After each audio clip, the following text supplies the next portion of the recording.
이제 이게 오늘은 하나님의 뜻을 이루는 말, 제가 제목을 이렇게 적어봤는데요. 우리가 매일 많이 사용하고 또 매우 중요하고 꼭 있어야 하는 것. 여러분 매일 제일 많이 쓰는 것 돈이죠. 제일 중요하고 꼭 있어야 되고, 그죠?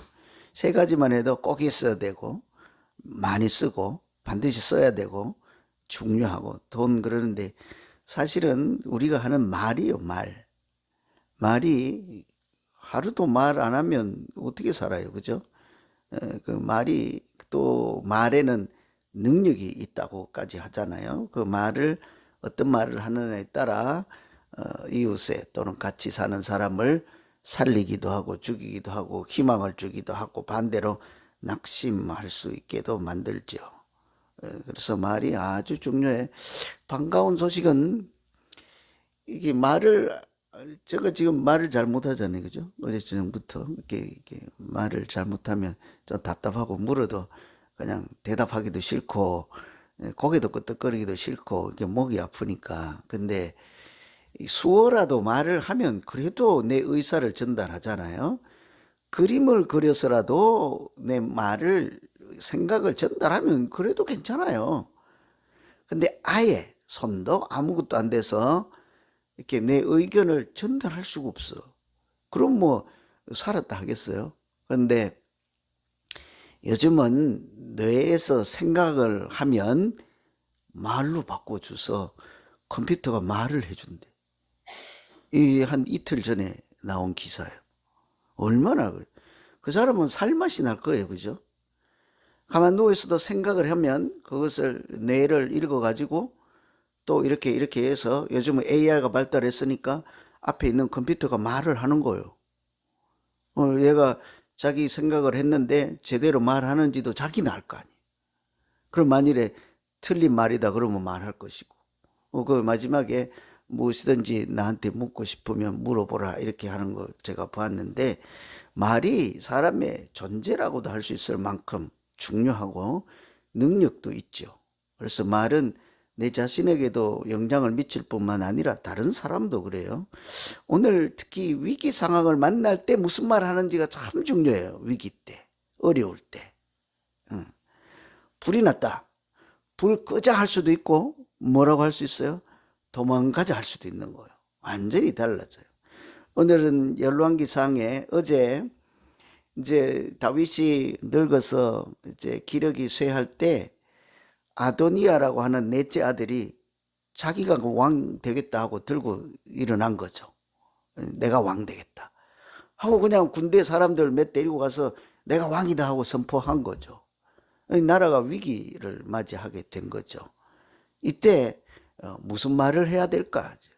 하나님의 뜻을 이루어 가려면 무슨 말을 해야 될까? 특히 위기 상황에서 어떤 말을 하느냐에 따라서 공동체나 나라나 개인이나 이웃이나 살리기도 하고 죽이기도 할 때요, 우리가 늘 믿는 사람이라면 하나님의 뜻을 이루기 위해서 어떤 말을 해야 될까? 첫째는 하나님의 뜻을 기억나게 하는 말. 하나님의 뜻을 기억나게 해야 되죠. 내 생각이나 내 주장을 이렇게 얘기하는 것이 아니라 하나님의 뜻이 무엇일까? 그것을 생각해 볼 수 있게 하는 말이라면 생명을 살리는 말 되지 않겠어요? 교회를 살리는 말이 될 거예요. 나라를 살리는 말이 될 거예요. 그래서 하나님의 뜻을 누구든지 어떤 사람이든지 기억나게 하는 것. 나단이라는 그 선지자가 있었죠. 나단.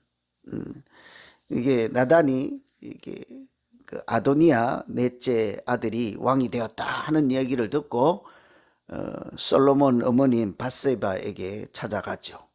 이런 이야기를 들었나이까? 들었습니다. 저럴 수가 있습니까? 이런 뭐 이렇게 얘기하지 않고 13절에 뭐라고 하는 거 아니? 당신은 다윗 왕 앞에 들어가서 아뢰 기를, 다윗 왕에게 가서 말씀을 드려라. 뭔 말을 해야 될까요? 억울하다, 이래서는 안 됩니다, 분통합니다, 나에게 이렇게 할 수가 있습니까? 이런 말이 아니에요. 서운합니다, 이래서는 안 됩니다, 이런 말이 아니에요. 무슨 말일까요? 하나님의 뜻이 무엇인지를 생각나게 하는 말이에요. 전에 맹세하여 이르기를 솔로몬이 다음 왕이 되어야 할 것을 이렇게 내 왕위에 앉으리라 그런 말씀을 하지 아니하셨습니까? 기억이 나십니까? 이런 이야기죠. 그래서 이 나단 선지자는 가장 먼저 아도니아가 이렇게 왕이 된 것을 보고 일종의 반역이죠. 네 번째 아들입니다. 첫째 아들은 죽고 이제 죽임을 당했죠. 두 번째 아들도 병들어서 얼었고, 그 셋째 아들은 압살롬인데 얘도 반역을 하다가 죽었죠. 반역해서 이렇게 요압 장군에 의해서 죽임을 당하고, 넷째 아들이에요. 그러니 옛날에는 뭐 왕이 되려고 첫째, 둘째 가릴 것 없이 누구든지 그런 생각을 하잖아요. 그래서 네 번째 아들이 그랬을 때 나단 선지자가 가장 먼저 생각한 것은 뭐 내가 다윗에게 충성을 해서 나라의 권력을 잡아야 되겠다 이런 얘기가 아니라 하나님의 뜻이 무엇일까를 생각하게 한 거죠. 그래서 이미 다 알고 있는 다윗이 예전에 이미 입으로 말을 했기 때문에 알고 있죠. 기억하고 있죠. 그래서 이 위기 상황에 솔로몬 어머니인 밧세바에게 가서 왕에게 하나님의 뜻을 다시 생각할 수 있도록 말씀을 드리는 것이 어떻겠습니까? 특히 우리가 어렵거나 길이 보이지 않거나 내가 잘 모를 때, 어떻게 해야 될지 잘 모를 때, 그럴 때 항상 먼저 생각할 것은 성경의 말씀이 무엇이고 하나님의 뜻이 무엇일까를 한번 생각해 보면 지금 당장은 손해보는 것 같고 나에게 불리한 것 같은데요. 나중에 가면 훨씬 일이 잘 풀립니다. 당장 무슨 요절을 내려고 하지 않아도 괜찮죠. 그러나 더욱 중요한 것은 이것이 하나님의 뜻일까를 깊이 생각하고 다른 사람에게도 그 말씀을 따라 기억해낼 수 있도록 한다면 틀림없이 믿음으로 살아가는 우리 삶이 하나님이 도우시는 복된 인생이 될 줄로 믿습니다. 제가 외우는 또 좋아하는 말씀 중에 너희가 내 안에 거하고 뭐 어쩌면 너희가 원하는 대로 기도하라. 그러면 반드시 이루리라. 그 뒤에 가로에 뭐라고 돼 있어요? 믿는 사람이 하나님 안에 거하고 또 무엇이 너희 안에 있으면, 그러니까 내 말이에요. 하나님 말씀이 너희 안에 있으면 무엇이든지 원하는 대로 구하라. 그리하면 이루리라. 항상 하나님은 우리 안에 하나님의 말씀이 있기를 그렇게 기다리신다고. 그래서 너희가 하나님 안에 있고 뭐 나도 너희 안에 있고 이렇게 하지 않고 너희가 내 안에 있고 내 말이 너희 안에 있으면 이렇게 해요. 내가 너희 안에 있으면 아니고 하나님의 말씀이 너희 안에 있을 때 무엇이든지 원하는 대로 구하라. 그리하면 이루리라. 오늘 다 기도하러 모였잖아요. 오늘 기도하실 때 우리 안에 어떤 하나님의 말씀을 가지고 오셨습니까? 어떤 말씀을 붙잡고 기도하실랍니까? 그냥 허공에 대고 하나님만 생각하고 기도할 것이 아니라 이 얘기하는 거예요. 다윗에게 가서 하나님의 말씀을 두고 네가 맹세했던 약속했던 언약의 말씀을 기억하십니까? 하나님 우리에게 이런 약속의 말씀을 주시지 아니하셨나이까? 내가 오늘 말씀대로 구하오니 하나님 약속대로 또 말씀대로 하면 이루어지신다고 하셨잖아요. 하나님 내 기도에 응답해 주시옵소서. 아주 기도라는 것이 쉽게 된다고요. 오늘 기도할 때 내 안에 무슨 나의 말 말고 내 생각 말고 하나님의 어떤 말씀을 내가 지금 품고 기도하려고 하는지를 살피면 반드시 하나님이 약속하신 대로 그 말씀대로 우리 가운데 하나님 나라를 이루어 주실 줄로 믿습니다. 그래서 하나님 나라를 세우고 뜻을 이루는 건요, 이렇게 기억하게, 누구든지에게 하나님 말씀을 자꾸 기억하게 하는 그런 용기가 필요하죠. 두 번째는 하나님의 뜻을 알았더라도 그 뜻을 결단하고 행동할 수 있도록 돕는 말이죠. 하나님의 뜻을 잘 알면서도 우리 인생이 연약해서 우리 육신과 믿음이 연약해서 뜻은 잘 아는데 우리 생각이나 걸음이나 말은 어디로 가요? 다 사람의 생각을 따라가죠. 하나님의 뜻을 따라가기는 쉽지 않습니다.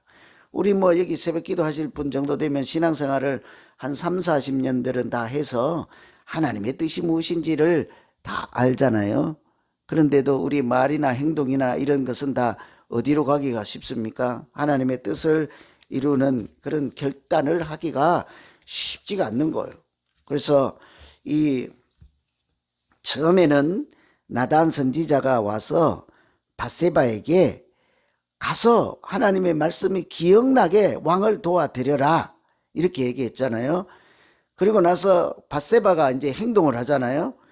들은 대로 나 못 가. 내 갔다가는 죽어. 어디 함부로 왕비라 하더라도 그 가서 다음 후계자에 대해서 거론할 수가 있느냐. 조선시대에도 보세요. 왕이 하는 일에 왕비가 가서 일구 뭐라고 말할 수가 없죠. 갔다가는 목이 달아나죠. 16절 밧세바가 몸을 굽혀 왕께 절하니 왕이 이르되 어찌 됨이냐. 가서 말 못해요. 뭐래요? 밧세바가 몸을 굽혀 왕한테 가서 문안을 드릴 수밖에 없는 거예요. 가서 오늘은 몸이 불편하니 나가라. 그러면 한마디 말 못하고 오죠. 저는 이 16절 밧세바가 몸을 굽혀 왕께 절하니 이때 이 분위기가 마치 에스더가 그 왕 앞에 나갔을 때 죽으면 죽으리다 하고 각오하고 나가잖아요. 민족을 살리기 위해서 가서 한마디 말을 해야 되는데 잘못했다가는 죽음을 당할 수도 있으니까 각오하고 갔잖아요. 내가 죽으면 죽고 하나님이 살리면 살린다. 똑같아요. 밧세바가 왕 앞에 나가서 몸을 굽혀 문안하니 이 말이 절을 하니 이 말이 마치 에스더 왕비가 그 민족을 살리기 위해서 왕 앞에 나갔을 때 분위기와 같은 장면이 아닐까. 잘못했다가는 후계에 대해서 다음 왕을 말했다가는 반역이 될 수도 있기 때문이죠. 그런데도 이 밧세바가 사실은 목숨을 걸고 가서 이야기를 하죠. 뭐라고 하는 거 아니? 옛날에 17절에 내 주여 왕이 전에 왕의 하나님 여호와를 가리켜 여종에게 맹세하시기를 내 아들 솔로몬이 반드시 나를 이어 왕이 되어 내 왕위에 앉으리라 하셨습니다. 그 말을 이렇게 기억하지 못하십니까? 그래서 이제 밧세바가 다윗이 이 사실을 알아차리게 하고 그렇게 다시 결단할 수 있도록 이렇게 용기를 주고 그대로 시행을 하게 하죠. 다윗 입장을 한번 생각해 보면요. 지금 누워서 숨이 1시간 붙어 있을까 2시간 붙어 있을까 모르는 그때죠. 이미 어떤 나라의 세력을 잡은 사람들이 자기가 왕이라 하고 군대까지 동원해서 왕이라고 선포를 했다가요. 그때 잘못했다가는 그 사실은 뭐 이름만 왕이지 아무 힘이 없는 사람이잖아요. 그런데 이제 와서 네가 왕이 하고 저 사람이 왕이다 했다가는 자기도 어차피 뭐 죽을 목숨이긴 합니다만 이렇게 운명이 달라질 수 있지 않겠습니까? 그렇게 결단하기 위해서 밧세바의 말을 듣고 나단 선지자가 와서 돕고자 할 때 이렇게 얘기를 하는 거죠. 30절에 내가 이전에 이스라엘의 하나님 여호와를 가리켜 맹세하여 이르기를 내 아들 솔로몬이 반드시 나를 이어 왕이 되고 나를 대신하여 내 왕위에 앉으리라 하였으니 내가 오늘 그대로 행하리라. 내가 오늘 그대로 행하리라. 참 보통 이야기가 아닙니다. 그죠? 불리하고 죽을 줄도 모르고 많은 사람들의 목숨이 달려있는 그 상황에서 내가 하나님께 약속한 하나님이 주신 그 뜻을 이루는 말씀대로 행하리라. 아주 대단한 결단이 필요한 거죠. 여러분 우리가 살아갈 때요. 다른 사람에게 하나님의 뜻이 무엇인지를 자꾸 생각나게 하고 기도하고 뿐만 아니라 그 사람이 그렇게 결단할 수 있도록 돕는 사람이 하나님의 사람들이지 않겠습니까? 자꾸 사람들이 선한 일을 하도록 이렇게 길을 열어주고 자꾸 용기를 열어주고 하늘의 미랄이 썩어야 많은 열매를 맺는 것처럼 나는 좀 썩어서 죽어도 괜찮다고요? 내 대신에 많은 열매가 맺으면 되는 거 아닙니까? 그럼 내가 살아있으려고 해보면 절대로 그 열매를 맺고 씨앗이 나지 않지. 감자씨든 고구마든 무엇이든지 씨가 나중에 해보세요. 살아있는 마늘 씨든지 이렇게 심어 놓으면 그 씨가 그대로 파랗게 있고 생생하게 눈 뜨고 반짝 이렇게 쳐다보고 있으면 어때요? 거기 싹이 나요? 안 나요. 절대로 안 나요. 싹이 이렇게 시커멓고 썩어지고 가면 그 옆에 뭐가 일어나요? 눈이 하나 이렇게 튀어나오잖아. 그 씨앗에 있는 양분을 다 먹고, 여러분 그거 아세요? 씨앗에 있는 것 중에 많은 부분은 씨앗이 아니고 생명이 아니고 나중에 싹을 트기 위한 에너지 영양분인 걸 아세요? 씨는 그 눈이 조그마한 먼지만 하잖아. 그 나머지는 내 씨앗이라고 부르는 많은 부분이 나중에 생명이 자랄 때 내가 썩어서 그 싹을 틔우는 영양소라고요. 그러니 우리가 하나님의 뜻을 이루기 위해서 무슨 말을 하고 어떤 결단을 해서 다른 사람에게 용기를 주려면요, 내 자신부터 믿음이 있어야 하고, 내 자신부터 내 안에 말씀이 있어야 하고, 내 안에 하나님이 약속하신 말씀이 있을 뿐만 아니라 다른 사람도 그렇게 결단할 수 있도록 돕고자 하는 선한 마음이 있어야 우리가 하나님 나라를 이루어가는 말을 하고 또 함께 그 나라를 이루어가게 될 줄로 믿습니다. 그래서 오늘은 위기 상황이에요. 죽고 사는 나라의 왕을 누가 세울까, 이런 문제를 할 때 어떻게 하나님의 뜻을 이룰까 생각나게 하시고 결단할 수 있도록 용기를 주며 공동체도 살리고 자기도 살고 백성들도 살아나게 하는 그런 용기 있는 우리 믿음 모두 되기를 간절히 기원합니다. 우리 한번 말씀 의지해서 기도하시죠. 각자 기도하실 때 하나님, 내가 하는 매일에 하는 말이 하나님 나라를 세우고 뜻을 이루고 또 다른 사람의 영혼을 살리고 하나님께도 영광을 돌릴 만한 그런 말이 되게 하시고, 우리가 주고받는 말을 통해 이곳에 하나님 나라가 세워지게 하여 주시옵소서. 이렇게 말씀 생각하면서 우리 같이 한번 기도합니다. 각자 기도합니다. 하나님 아버지,